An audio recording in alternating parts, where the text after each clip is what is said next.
¿Qué tal, amigos? Bienvenidos. Esto es Noticias 22. Tenemos el gusto de saludarlos. Rafael García Villegas, sí. Huemancio Rodríguez. ¿Cómo está, Rafael? Muy contento de saludarte. Laura Regis, buenas noches en el lenguaje de señas. Y un programa muy variado. Vamos a estar platicando de un encuentro, de una relación muy interesante entre un arquitecto mexicano y uno de los grandes artistas que está exhibiendo su obra. Bueno, más bien rescatan su obra porque ya no está con nosotros. Desafortunadamente. Creador inclusive de un color que es Yves Klein. Así es. Bueno, así como hablamos del azul y oro como si estuviéramos en la UNAM, no, aquí es como un encuentro entre estos dorados de Matías Goeritz y este azul de Yves Klein, que ya veremos más adelante, es parte de lo que ofrecemos el día de hoy, pero también tenemos música y literatura. Un arrullo sideral que nos propone Jaime Hades, y ya lo anticipábamos, está por arrancar la temporada del Cascanueces en el Auditorio Nacional y no nos quedamos con las ganas. Tanto nos hablaron del vestuario, Weman. Que fuimos a ver, bueno, fueron a verlo, yo apenas lo voy a ver porque andaba en otra parte, pero me parece fantástico conocer esto que da vida y color al Cascanueces. Nos colamos al ensayo y les tendremos aquí los pormenores. Esto y mucho más en Noticias 22. Comenzamos.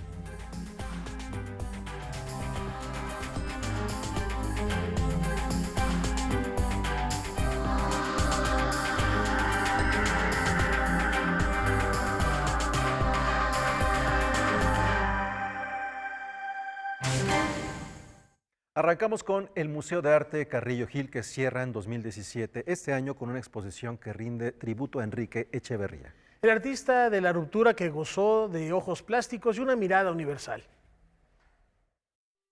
Las diferentes técnicas plásticas que exploró el artista mexicano Enrique Echeverría, como dibujo, acuarela, tinta sobre papel y acetografía, se exhiben en la exposición con ojos puramente plásticos y mirada universal, que también muestra piezas inéditas de la autoría del pintor, pionero de la generación de la ruptura. Tenemos dibujos de cuando él estaba en la Esmeralda, dibujos académicos. Después hay la trayectoria de cómo va soltando la mano con el dibujo hasta que llega a esa intención que siempre tuvo de que fuera el dibujo una línea y lo que importa es la expresión en el retrato o el desnudo o el motivo que sea. Es una visión muy amplia del trabajo de Enrique desde que empezó prácticamente su carrera. Los años formativos que abarcan desde su ingreso al taller del pintor español Arturo Souto, sus exploraciones a partir del contacto con las artes plásticas europeas y norteamericanas, sus paisajes abstractos y sus flores imaginarias, son las etapas de la obra de Echeverría que pueden verse en 104 piezas. Otra de una técnica que él inventó, que es la acetografía, que lo intoxicó, fue a dar al hospital, porque inventó que con calor abrir el poro de un acetato y con pintura industrial, como esta pequeña que tenemos aquí, dibujaba sobre el plástico, sobre el acrílico, y ya cuando lo enfriaba quedaba preso el color. Se le ha dado énfasis en esta ocasión a la obra sobre papel de Echeverría. Como es un gran pintor, un gran colorista, todos los homenajes, todas las exposiciones en museos han sido básicamente de óleos en su mayoría. En esta ocasión me encanta esta exposición porque es como muy íntima. Con ojos puramente plásticos y mirada universal, podrá visitarse hasta el 25 de febrero en el Museo de Arte Carrillo Gil. Noticias 22, Karen Rivera. Ya tenemos esta posibilidad de encontrar estas obras de un artista que ha sido importante y que hay una revaloración. En uno de los museos también destacados en nuestro país es una temporada, Rafael, el de las vacaciones, que nos permite acercarnos a todos estos espacios. Y bien, ahí está el Museo Carrillo Gil con las puertas abiertas con esta muestra. Y reconocer estas otras facetas y esta riqueza que tienen algunos artistas como el maestro Echeverría, una versatilidad que va, ya lo veíamos, mucho más allá del color, con estas figuras, con estas formas y con este discurso que lo inscribe a la generación de la ruptura. Bien, vamos ahora a otra información. Fíjense que la pregunta es, ¿qué tanto el lenguaje está cercano de estas nuevas generaciones que ha cambiado la forma de comunicarnos, ha cambiado la forma de expresarnos? Y por eso, con esperanza de despertar vocaciones, la Academia Mexicana de la Lengua ofrece a los jóvenes una visión fresca de la literatura, de la gramática y de la ortografía. Entre el bullicio propio del fin de semana, se presentó en la Sala Manuel M. Ponce del Palacio de Bellas Artes la colección La Academia para Jóvenes, conformada por 4 títulos, editados gracias a la colaboración de la Academia Mexicana de la Lengua y al Colegio de Ciencias y Humanidades Plantel Naucalpan. Una de las funciones que nosotros esperamos que pueda cumplir la colección es, en muchos casos, despertar vocaciones que no se conocían. La colección está compuesta por Cómo acercarse a la ciencia de Ruy Pérez Tamayo, Elementos de la filosofía de Mauricio Buchó, Leyendas mexicanas de Rubén Darío de Adolfo Castañón e Inteligencias, lenguaje y literatura de Felipe Garrido. Presento un libro que está enfocado a una de mis actividades principales, que es la formación de lectores, capaces de escribir. Yo creo que todos deberían ser escritores, gente capaz de escribir y al mismo tiempo lectores. Para el próximo año se espera la salida de por lo menos otros 4 títulos. La idea es mostrar el trabajo de los miembros activos de la Academia de la Lengua, pero también se buscará rescatar el trabajo de otros escritores que ya no se encuentran entre nosotros.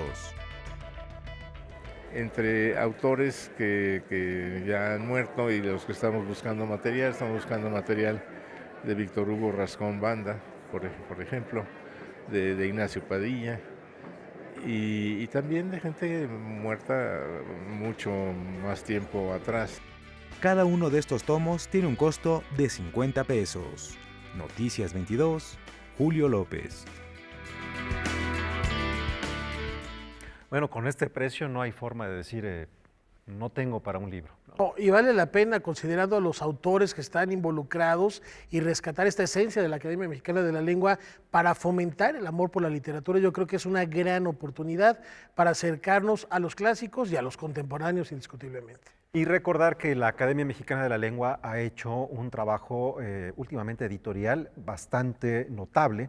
Recordemos que hace unos meses fueron presentados las versiones de El Quijote o la Crónica de la Conquista de Bernal Díaz del Castillo, entre otros tantos volúmenes. Alfonso Reyes también está recuperado. La edición es hermosísima y está analizada, está apuntada y estudiada por miembros de la Academia Mexicana. Los clásicos de nuestro idioma. Y ya que estamos en el Palacio de Bellas Artes, el arte del cuerpo en movimiento sigue estimulando innovadoras propuestas coreográficas, y ahí, en el recinto de mármol, se realizó anoche la gala del Premio Nacional de Danza Guillermo Arriaga, donde el espectador se convirtió en el centro de atención.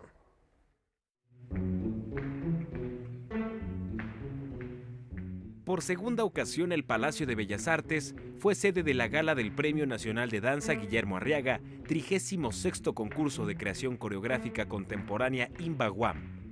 El programa presentó la pieza ganadora del certamen, El Espectador, creada por Edicel Cruz González.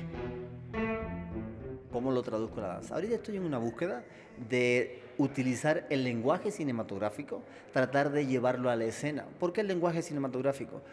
Porque yo considero que es el lenguaje que manejamos todos de alguna manera. Estamos siendo educados para entender el mundo de las películas, y considero que la danza contemporánea, o por lo menos la danza que hago yo para no generalizar, tiene que adentrarse en ese lenguaje para poder entrar en un nivel de diálogo que te permita conectar con el espectador para luego hacerle reflexionar, que creo que es una de las tareas que tiene el arte, crear un mundo mejor. Las obras Estepa de Miguel Pérez García, Isabela Guerrevere y La Matriz de Erika Méndez Ureña, ambas elegidas por el jurado, también forman parte del programa.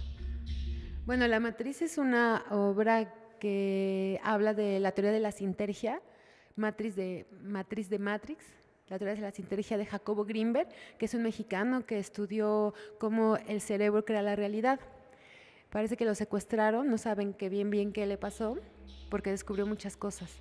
Entonces, en la obra no se ve Jacobo Grinberg, hacemos símbolos de lo que él descubrió, hacemos teletransportación, porque es mover la realidad, hacemos levitación y jugamos con la realidad también. Entonces, es una teoría cuántica. Nos centramos un poco en una idea que era el despojo del silencio, como hablar un poco de cómo ahorita o en estos tiempos estamos saturados de ruido y no tenemos como de ruido, de información, mucha información, y como nosotros ahorita no tenemos como mucho espacio para este momento de estar en silencio solo con nosotros y nada más con nosotros. El premio tiene el propósito de difundir el talento de los jóvenes en materia de creación coreográfica. Me dio la oportunidad de darme cuenta del sueño que quiero perseguir. Sí fue un parteaguas en mi vida, un parteaguas como creador, que me permite tomar un camino individual, un camino como coreógrafo independiente, en el cual ahorita creo y estoy sentando las bases para continuar adelante. Con información de Salvador Perches Galván, César H. Meléndez, Noticias 22. Enhorabuena por los reconocidos en este premio IMAWAM que lleva el nombre de Guillermo Arriaga, destacado coreógrafo que en 1953 se estrenó en Bucarest un clásico de la danza mexicana, Zapata. Bueno, y ahora dime, mi estimado Weyman, antes de irnos a la pausa, ¿te gustaría tener la Catedral Metropolitana en tu casa? Ah, caramba. Si de lujo se trata, por supuesto que sí. Regresando te explico cómo lo puedes hacer. Perfecto. Una pausa. Volvemos de inmediato.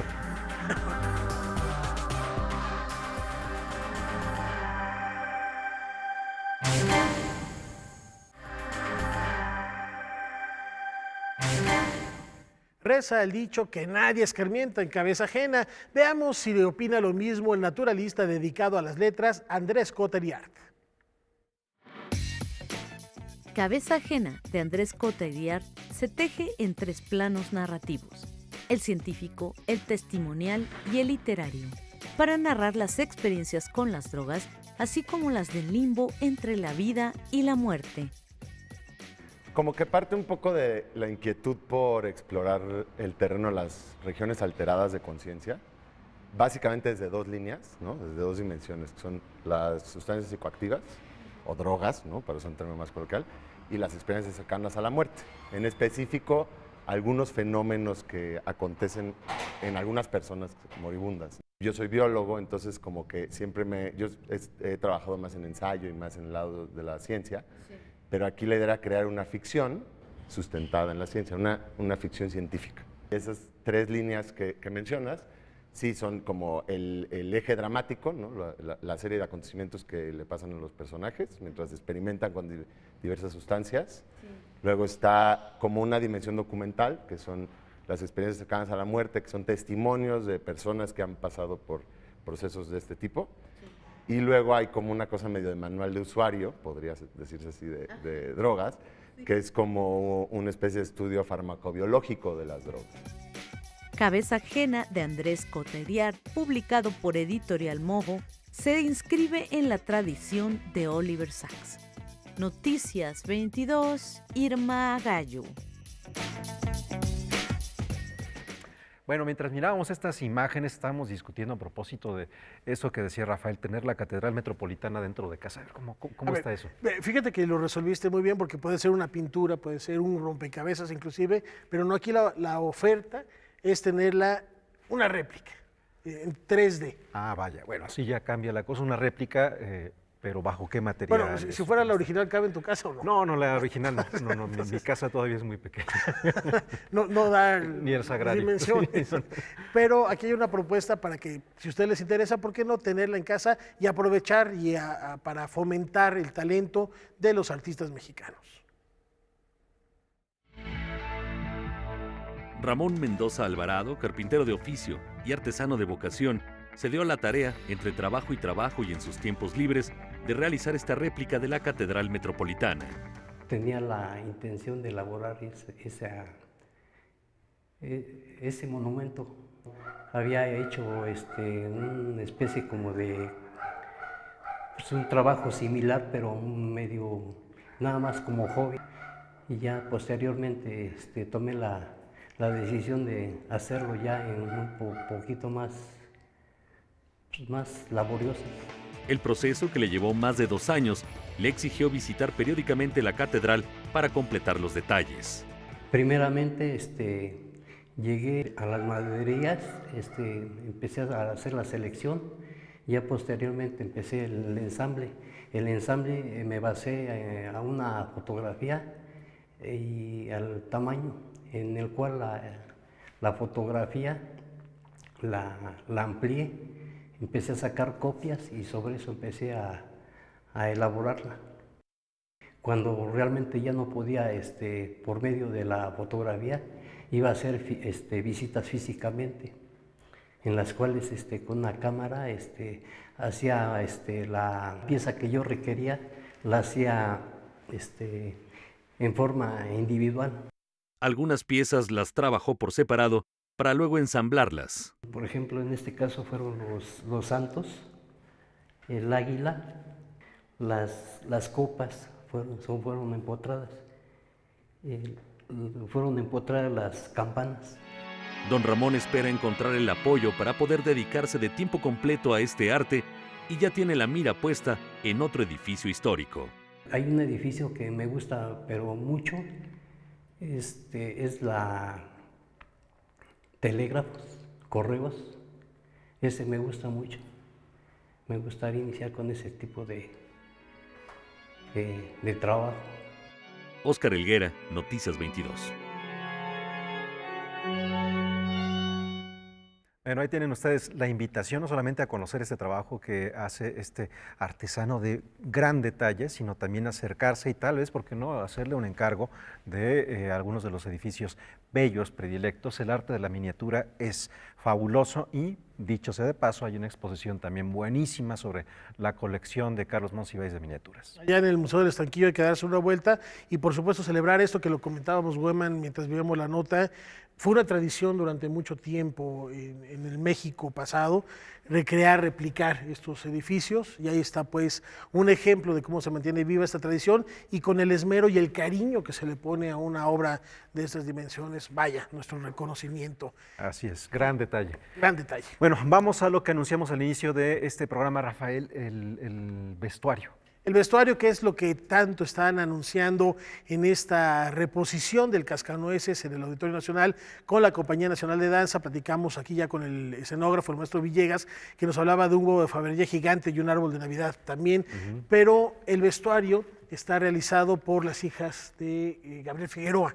Entonces vamos a conocer, esto es una probadita de lo que nos depara el Cascanueces, que comienza la próxima semana ya en su temporada.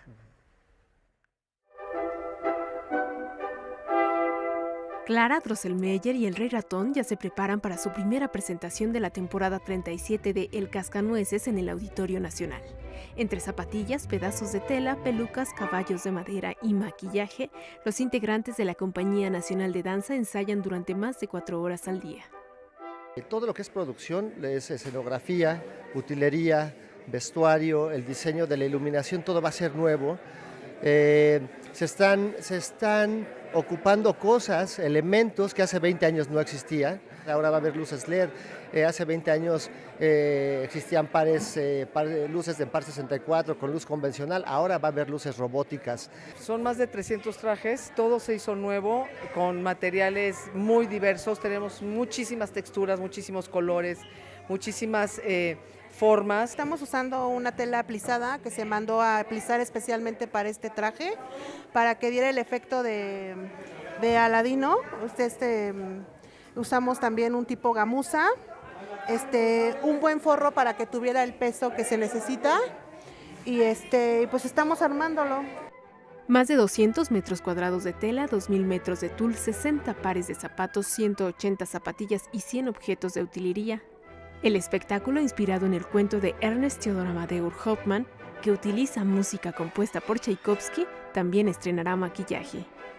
Fíjate que este maquillaje del Cascanueces estamos modificándolo porque hubo cambio de vestuario. Entonces ahorita estamos probando los personajes para ver cómo van a quedar. Este es el principal personaje de todo lo que es ahora sí que el cuento del cascanueces, el ballet, debido a que es el padrino que le regala la muñeca, o sea, es el protagonista. Con una propuesta escenográfica inspirada en el entorno de la época original en la que se estrenó El Cascanueces hace 125 años en San Petersburgo, Rusia, los 150 bailarines que integran la propuesta se presentarán los días 15, 16, 17, 22 y 23 de diciembre. Noticias 22, Karen Rivera. Bueno, ahí está la invitación para ver El Cascanueces, que como decía Karen Rivera, está inspirado en un cuento de Ernesto Teodoro Amadeo Hoffmann. Él, nada más y nada menos, hizo también una gran novela, una gran recomendación también llamada Los Elixires del Diablo. Y también hizo algo sobre un cuento tradicional de Europa, estos seres de arena que vienen de la luna. Ernesto Teodoro Amadeo Hoffmann, además, digamos que fue un gótico adelantado. Es decir, hemos determinado que la literatura gótica, cualquier cosa que signifique ello, tiene que ver con, por ejemplo, Edgar Allan Poe. Bueno, Ernesto Teodoro Amadeo Hoffmann, digamos que era ya un hombre maduro cuando Goethe era jovencito. Bueno, después de esta recomendación, vamos ahora con una década de trabajo que ha sido a fuego lento el trabajo de Jaime Hades, con un proyecto editorial y musical titulado El Arrullo Sideral. En el 2006, la banda neoyorquina Dave's True Story se presentó en la Ciudad de México. Ahí, en la Bohemia, los conoce Jaime Hades. Jeff Ehrich y Doug Jowell le proponen colaborar en la grabación de un disco que terminaría siendo El Arrullo Sideral. El nombre del Arrullo Sideral de verdad tiene que ver porque sentí que era de verdad el hilo conductor de que podía mejor contar esta historia, ¿no? De cómo de repente esta danza de la realidad de repente te puede acercar a que te encuentres grabando con uno de tus ídolos y a la vez ya que termines de grabar de repente pues no tengas cabeza para terminar el trabajo y te pasen 10 años de aquí a que lo terminas, que es más o menos lo que terminó de pasar. Y pues con ese afán hice esta recapitulación poética de esos 10 años en donde pues más que lamentarlo, más bien pues ya lo consideré como mira qué bueno, qué buen logro, ¿no? Más bien qué buena necedad que ya lo logramos y aquí está y que la verdad siento que está tan bueno como si hubiera salido hace 10 años, creo que está tan fresco como si hubiera salido entonces, ¿no?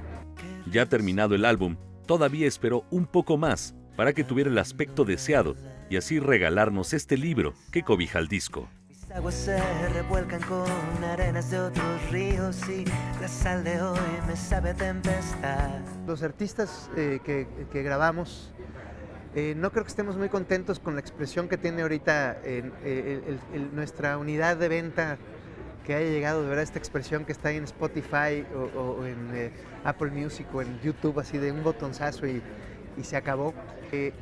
Concluir algo que duró 10 años y de repente llegar con un máster del cual estaba completamente emocionado de ya compartir y de repente decir, híjole, de verdad esto va a terminar en un CD que se va a disolver en este éter confuso que hay ahorita con el CD.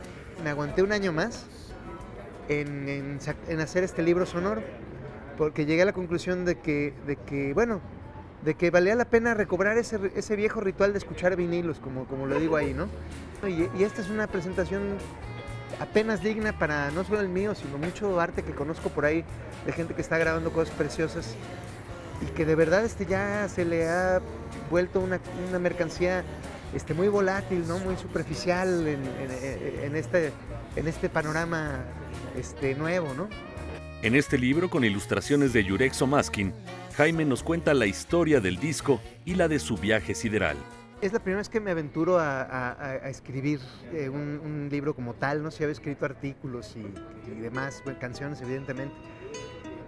Cuando me decidí a hacer este libro, pues bueno, empecé con esta recapitulación y entonces de repente me di cuenta que tenía que hablar no solamente del tramo de lo que duraron estos 10 años, sino de desde dónde arranca este Arrullo Sideral para mí, para empezar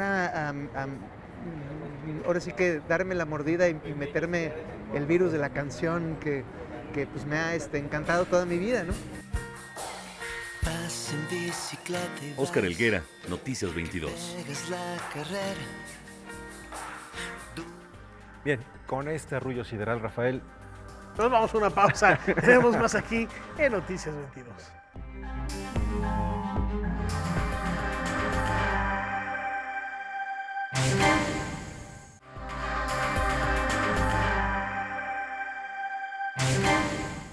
continuamos aquí en Noticias 22. Como parte de la celebración por los 25 años del Museo de las Ciencias Universum, también se reconoce la labor de la revista de la UNAM encargada de compartir la ciencia con los jóvenes, titulada, la recordarán seguramente, ¿Cómo ves?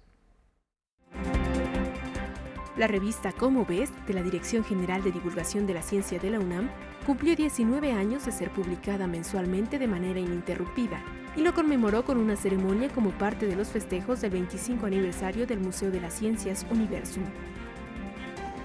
Mira, yo creo que sí se reconoce que es un modelo de comunicación de la ciencia, una manera de acercar a los jóvenes a la ciencia a través de enseñarles qué es la ciencia y cómo funciona la ciencia y cómo se obtienen esos resultados que tanto nos impresionan.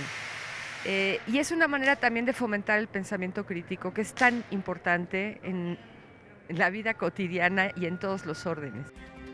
Única en su tipo, esta publicación de divulgación científica está dirigida a los lectores jóvenes de bachillerato y primeros años de licenciatura.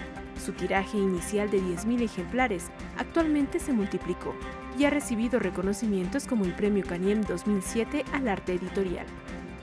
Lo más complicado es poder acercar a la gente a algo que no siente que es familiar, porque no lo conoce, porque es muy especializado. Y acercarlo utilizando un lenguaje que la gente pueda entender, que pueda relacionar con su vida cotidiana, pero que además le parezca algo importante, interesante. Y ese es el reto. Finalmente el reto es contar buenas historias verdaderas de la ciencia. Noticias 22, Karen Rivera. Enhorabuena por este aniversario, Rafael. Las revistas en México no suelen tener una presencia tan duradera, sin importar qué tan buenas sean. Lo que quiero decir es que a menos de que sean estas revistas que están vinculadas con temas más de diversión, difícilmente su permanencia puede estar tanto tiempo. Una revista de divulgación, lo cual celebramos y agradecemos, por supuesto, a la UNAM que mantenga este espíritu inquieto de los jóvenes por acercarse a cualquiera de las ramas de la ciencia. ¿Cómo ves? Así es. ¿Cómo ves? ¿Cómo ves? Búsquenla porque de verdad vale la pena leerla, independientemente de que sí está recomendada para jóvenes de prepa y primeros semestres de la universidad. Yo creo que todos encontramos de verdad ahí ese ganchito, ese destello para apasionarnos de cualquiera de las ciencias. Así es, nunca está de más darle una ojeada a Cómo ves. Y aunque, ahí les va la frase, aunque mi obra se parece a la suya, en su esencia intenta decir lo contrario. Esto lo escribió Matthias Geritz acerca de los vínculos formales que lo acercaron a Yves Klein. Más de medio siglo tuvo que pasar para que este par de artistas volvieran a dialogar y aquí les tenemos ese encuentro. La emblemática estela amarilla del Museo El Eco se pintó de azul Klein para recibir la exposición El día es azul, el silencio es verde, la vida es amarilla. El breve intercambio epistolar entre el arquitecto Matthias Geritz y el pintor Klein dio pie para convocar a otros artistas a este espacio. Las cartas están en los archivos Klein en París, ellos nos las prestaron y en realidad yo sabía la existencia de estas cartas hace tiempo y ahora la exhibición de Yves Klein en el MOAC fue también como muy buen momento para hacer este proyecto y extender la discusión hacia un espacio distinto. El espíritu de Geritz y de Klein están presentes a través de las propuestas de 6 artistas. Uno de ellos es Gonzalo Lebrija, que nos presenta Dorado desdoblado, piezas trabajadas con hoja de oro sobre madera. Y los dorados son un punto de encuentro entre estos dos personajes. Tanto Geritz como Klein llegaron a una solución formal casi idéntica por esos años, en donde Geritz hizo lo que llamó mensajes, que son bastidores de madera con hoja de oro, y Klein los monogold en la lógica del monocromo dorado. El dorado también está presente en la obra Contrapunto, conformada por varias esculturas de bronce reciclado que creó la artista Yolanda Paulsen. son ubres de vaca y de cabra que introducen el elemento femenino a la discusión. Hay una serie de 5 fotografías del artista Andrea Martínez, que son cielos, y ella titula estas fotografías con la latitud en donde la toma exactamente. Pero al momento de ver la imagen, ese título, esa latitud es completamente abstracta, ¿no? Vemos una imagen azul, vemos un cielo, vemos un monocromo. Hay un trabajo de Emanuel Tobar, de Guadalajara también. En su caso, son 20 pequeños cuadros que tienen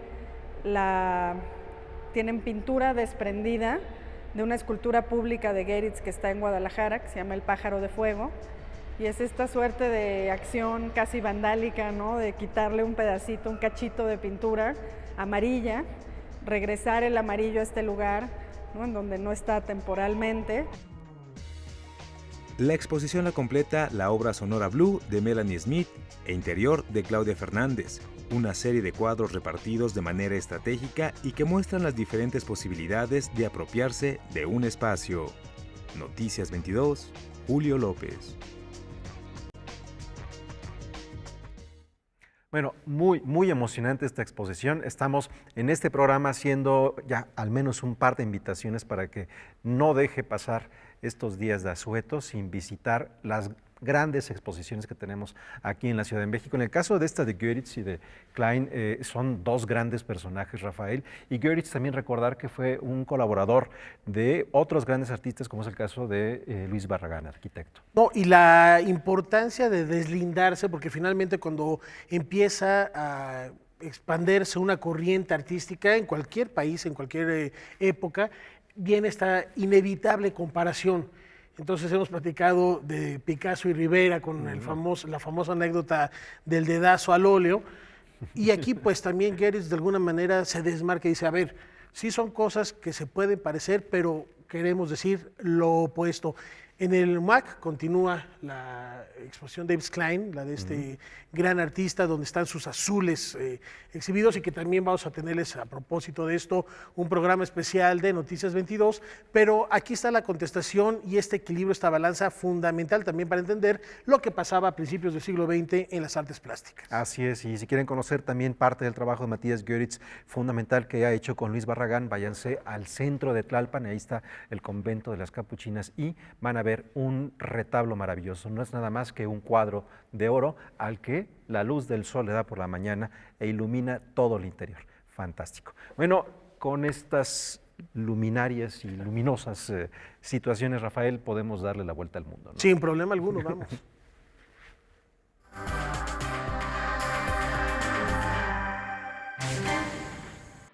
Algunos monumentos de París, como la Torre Eiffel, se iluminaron en azul y verde para dar fin a la cumbre climática de la ciudad francesa. Para hacer énfasis en la importancia de la energía limpia, las iluminaciones fueron hechas con electricidad que se crea a partir del aceite vegetal. Se esperaba que el presidente francés Emmanuel Macron disfrutara de una excursión en barco por el río Sena para clausurar la cumbre que reunió a líderes mundiales. El Museo Británico abrió algunos archivos de la cultura maya a la empresa Google para traer a la civilización a la era digital.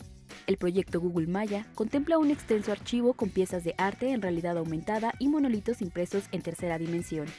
Los objetos pertenecen a la colección nacional del museo que creó el explorador Alfred Maudslay, quien viajó a la selva guatemalteca a finales del siglo XIX. Google Maya está disponible en línea. Mike Pop fue liberado de un bloque de mármol al cual había estado encadenado durante 19 días. El cautiverio del artista belga fue un performance que buscó explorar la soledad y el distanciamiento de la vida de un artista, así como el impacto de la historia del arte en la actualidad. Durante 2 semanas, Pop vivió en el juzgado de los Países Bajos tratando de liberarse por sí solo. Sin embargo, no lo logró. El performance fue parte de una exposición llamada The Rapt Artist Not Lonely, que exploró temas como la soledad y el aislamiento en el arte.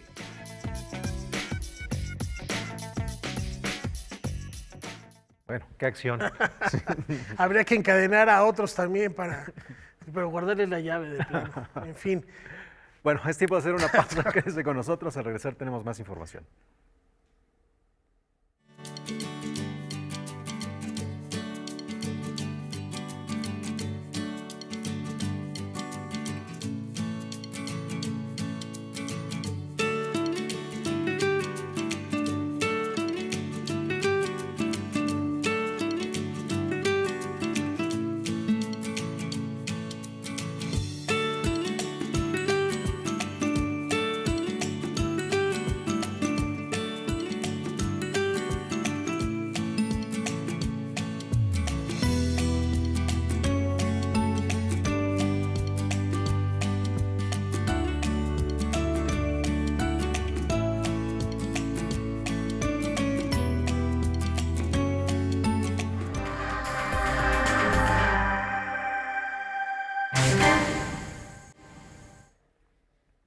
Gracias por continuar con nosotros en Noticias 22.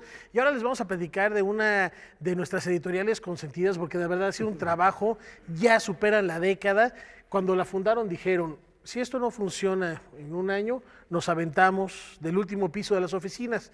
Era un 6º piso y ahora 6º piso continúa con este esfuerzo editorial sorprendiendo a propios y extraños. Así es, y bueno, ha tenido también un desarrollo bastante importante, no solamente en México, también en España. Hay 6º piso España, en donde se editan otro tipo de libros muy distintos de los que vemos. A veces alcanzan a llegar también aquí a México, pero están pensados para mercados editoriales completamente diferentes. Y bueno, hay una noticia interesante en torno a ello. El próximo año, que es de Mundial, un filósofo inglés que editaron en 6º piso España, analizando las canciones de David Bowie, que tuvimos aquí en Noticias 22, este libro, va a hacer un análisis sobre el fútbol. Bueno, eso es parte de lo que vamos a ver en 2017. A mí se me antoja muchísimo ese libro. 2018.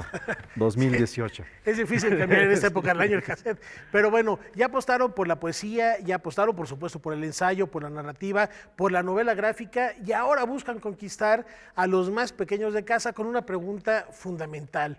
¿La crueldad es constitutiva del ser humano? ¿Cómo hablarle a nuestros hijos sobre la crueldad en un mundo donde impera la violencia? ¿Desearíamos hacerlo? ¿Cómo lo haríamos cuando habitualmente vinculamos a la infancia con inocencia y dulzura?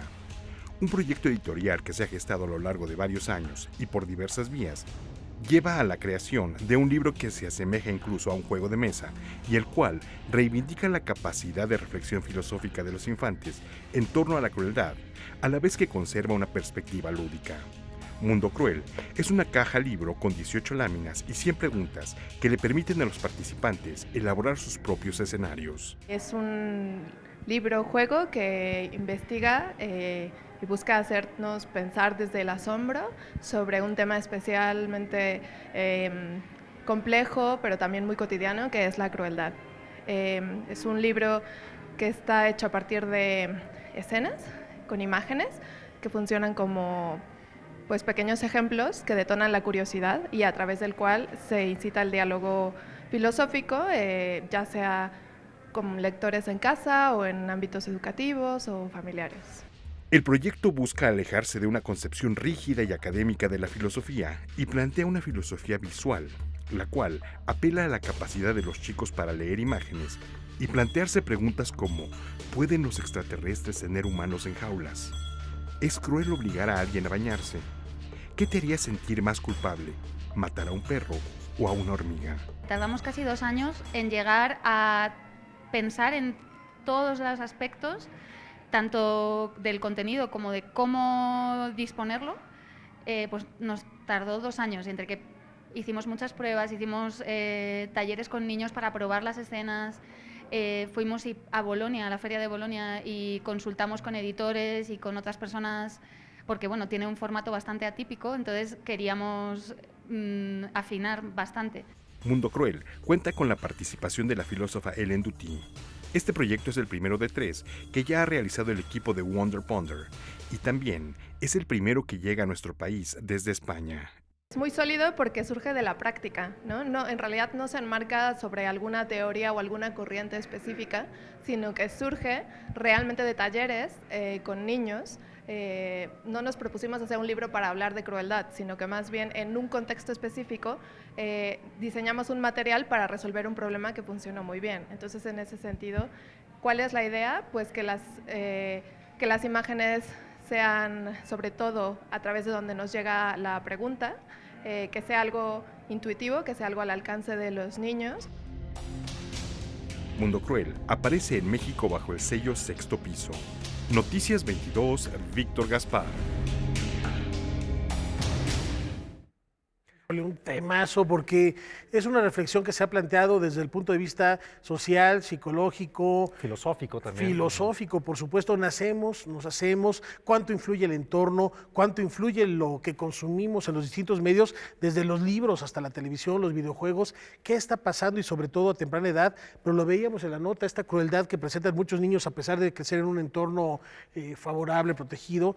crueldad contra los animales. Así es. Bueno, una recomendación también sobre este trabajo que busca si la violencia forma parte del ser humano, es muy recomendable. Busquen el trabajo de Santiago Genovés. Él llegó a México muy pequeño como parte de la migración española a nuestro país. Fue de los que participó de manera activa en la consolidación de la Facultad de Filosofía y Letras de la UNAM, pero también en los años 60 hizo un viaje con un noruego, Thor Heyerdahl, quien hizo antes una expedición en una balsa desde el Callao en Perú hasta Micronesia para descubrir una de las rutas de probables. Él es un antropólogo físico pero activo, una de las probables rutas de población hacia la Micronesia, pero en el segundo viaje que lo hizo Santiago Genovés se preguntó precisamente eso. Iban puros especialistas, académicos, intelectuales que formaban parte de este crew de la navegación, y durante el viaje, en las circunstancias límites, dice, somos absolutamente igual que de destructores que cualquier simio peleando algo. Él hizo una investigación y llama a este trabajo la Cali, una recomendación muy grande. Pero sí hay unos más crueles que otros, indiscutiblemente, Bueno, sí. que ha quedado manifiesto a lo largo de la historia, crueldad injustificada. Digo, no hay manera de justificarla, pero hay algunas que sí son extremas. Y bueno, platicábamos. Sí, que cualquier ahorita. villano de Shakespeare se queda corto. Ah, no, bueno, Sí. de risa.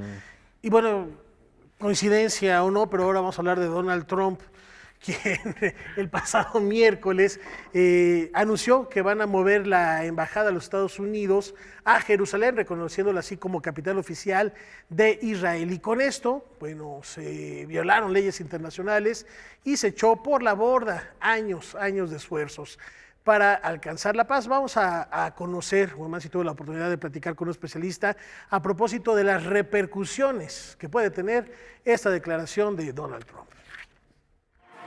Hace unos días el presidente de Estados Unidos, Donald Trump, hizo un anuncio que provocó de inmediato reacciones en todo el mundo al reconocer a Jerusalén como la capital de Israel. En mi opinión, esta decisión de Donald Trump es una decisión primero ilegal, daña los sentimientos más profundos de la población musulmana, no solamente de los judíos que están en contra, sino también de los musulmanes de Palestina y de muchas otras partes del Medio Oriente. El presidente de Estados Unidos dijo tomar esta decisión bajo el argumento de la realidad existente, pues en Jerusalén está la sede del Parlamento de Israel y la Corte Suprema de Justicia de Israel. Pero para el especialista de la Facultad de Ciencias Políticas y Sociales, esto no corresponde con la historia, pues desde tiempos de Maimónides, en el siglo XII, solo había una sinagoga en Jerusalén y unas cuantas decenas en la primera mitad del siglo XX.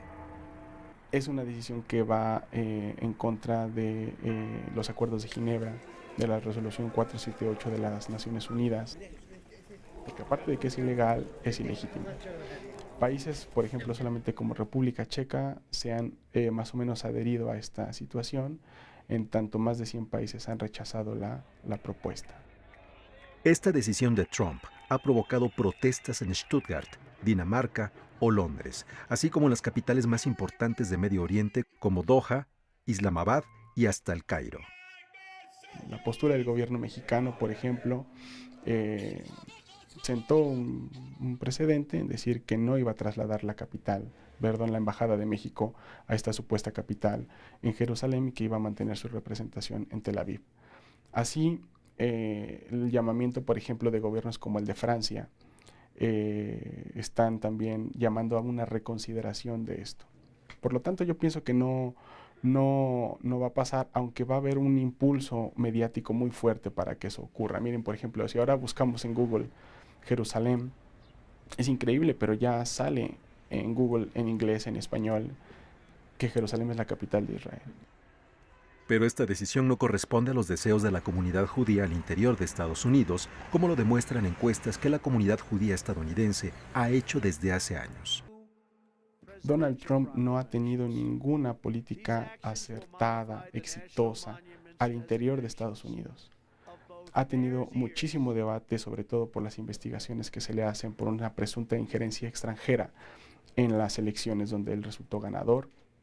y la apertura de varios frentes en Corea del Norte, en el Medio Oriente, la no certificación del pacto nuclear con Irán y ahora la cuestión de Jerusalén no hacen otra cosa más que nublar todo este debate al interior de Estados Unidos y generar una distracción de la opinión pública hacia esos temas retóricos, transgresores, que realmente lo que hacen es disipar esta crítica al interior de su gobierno. Hasta el momento, solo la República Checa ha respaldado la propuesta de Donald Trump.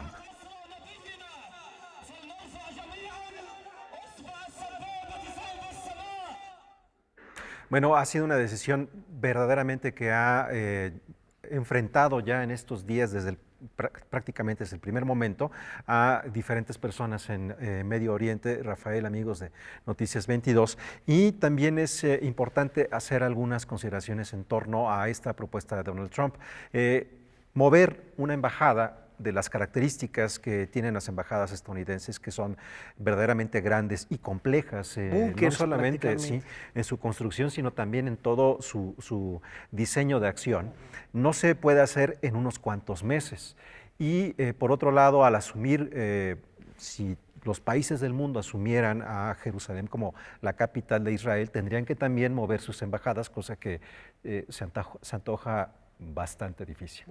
De hecho, ya algunos países, entre ellos México, se han pronunciado al respecto diciendo: nosotros no vamos a mover nuestra embajada, y esto genera repercusiones no solo hacia el Medio Oriente, sino también al interior de los Estados Unidos, donde de alguna manera se detona esta reflexión y esta incomodidad.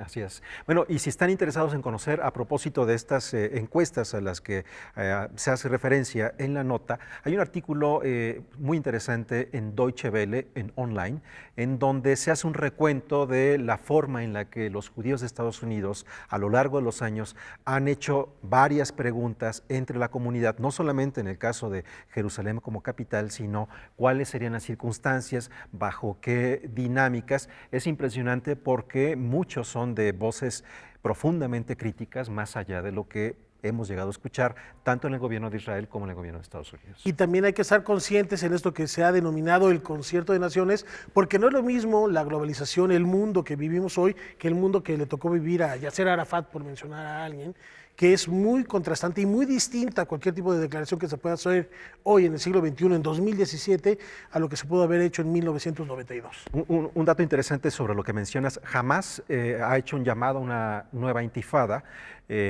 después de esta declaración de Donald Trump. El escenario es completamente diferente el que hoy se encuentra en Palestina. Es decir, ya no está vivo Yasser Arafat, que era un factor aglutinante de muchos de los espíritus palestinos, y el actual gobierno que tiene Palestina no está del todo bien parado frente a las generaciones jóvenes de Palestina. Sin embargo, sí, el hacer este tipo de declaraciones es un agravio a muchas poblaciones en el mundo. Una afrenta. Bueno, vamos a darle vuelta a la hoja, y antes de irnos a la otra cámara, señor director de cámaras, acá todavía, le voy a hacer una pregunta a Güemantzin. A ver. Cuando se estrenan películas como lo que va a suceder este fin de semana, el viernes, de El Star último Wars, Jedi. El último Jedi, tú dices, tenemos la oportunidad de verla en 3D, en 4D, en 5D, en inglés, en español o doblada. Sí, esa es nuestra democracia. Es la democracia. Sí. Yo te ofrezco algo similar para Navidad. Puedes ver el cascanueces aeróbico, el cascanueces en hielo, y aquí está la otra alternativa, por si no puedas al auditorio,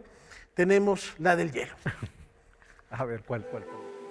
Desde que se estrenó en 1892 en el Teatro Mariinsky de San Petersburgo, en Rusia, el Cascanueces se ha presentado a través de diferentes adaptaciones. La compañía Rising Art, dirigida por Rodrigo González, decidió adaptar la propuesta coreográfica original de Lev Ivanov e interpretar este ballet navideño en 2 actos sobre hielo.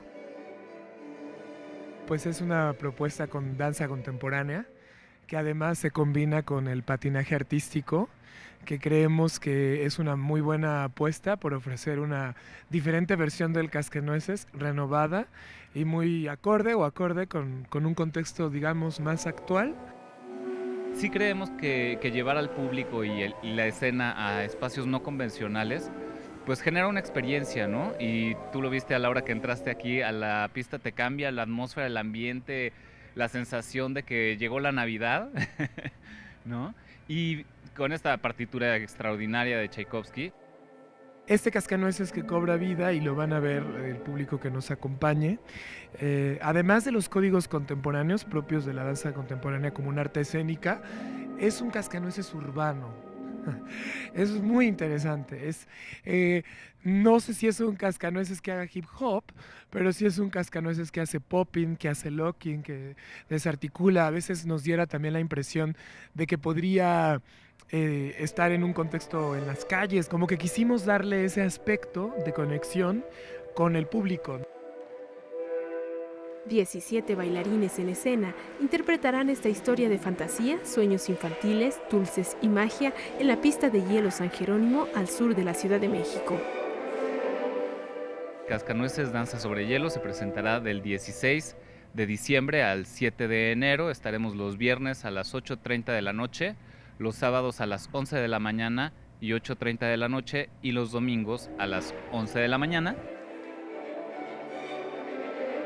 Noticias 22, Karen Rivera.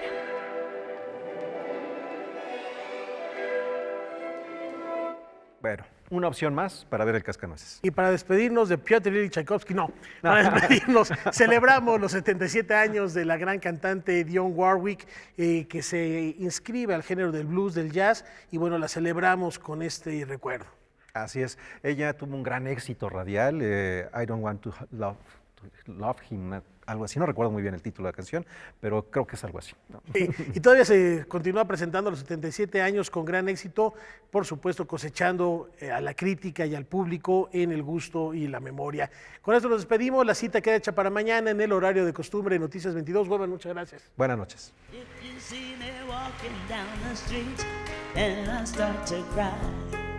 Each time